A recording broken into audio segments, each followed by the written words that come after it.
Nandito nga kami ngayon sa palengke ng Naik.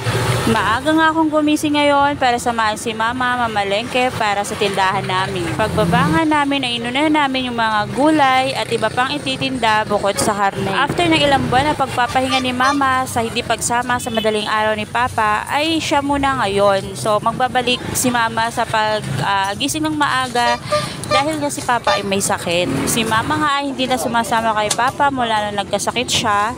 So ngayon, no choice na kami dahil nga si Papa ay may sakit. So ako muna ang naging kasama niya. So after na namin sa gulayan ay dumiretso na kami dito sa bilihan ng baboy which is ang suki ni Mama. At shoutout sa Ate Claire, salamat sa suporta at tulong sa amin. Naway soon ay makabawi kami sa inyo. So dito nga ay nagkita na ulit sila after ng ilang buwan. So syempre, nandyan na ang mga tanungan at kumustahan. At maging ako ay first time ko lang din ma-meet si Ate Claire. So nakilala ko lang siya sa mga kwento ni Mama. So nakilala ko na lang din siya sa mukha dahil nakaka-video call ko siya tuwing may additional order kami sa baboy. So ilang taon na nga si Mamang dito umorder kasi bukod sa maganda yung karne nila ay fresh talaga, as in mainit-init pa. Minsan nga pagdating ng karne dun sa tindahan namin mapula na parang mistisa at mainit pa.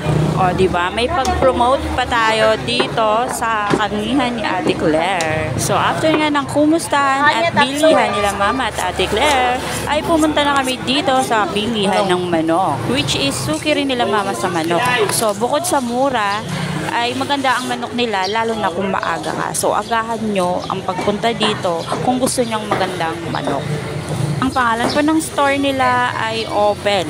No? Makikita nyo naman yung sa taas ng store. So shoutout sa inyo guys. Thank you for the support sa tindahan namin. At inabot na nga kami ng umaga dyan. Ayan, pasikat na yung araw. Kung saan inaantay ko si Mama dahil nag-additional gulay siya. So nabili na namin yung manok at baboy at ibang gulay. So may nakita siyang mga ibang gulay na pwedeng itinda. So dito nga habang nag-aantay ako, ayan, may pa-post pa ako dyan habang nag-aantay kay Mother. Shout out sa may-ari ng jacket. Hi Jo, thank you sa pa-jacket mo ng birthday ko. So mag-iisang taon na to sa akin. Ito na nga yung pinamili namin kanina. May manok, baboy, kulay, at iba pang tinda ni Mama. At nakita ko nga yung nagtitinda ng pandesal. So nakikita ko na to dun sa may amin, yung pandesal cheese at saka pandesal malunggay.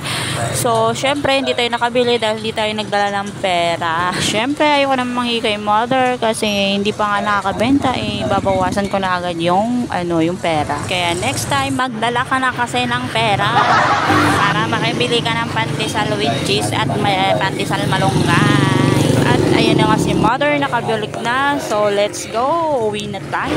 Ingat sa lahat ng magdadrive dyan. Safety first before anything else. Woo!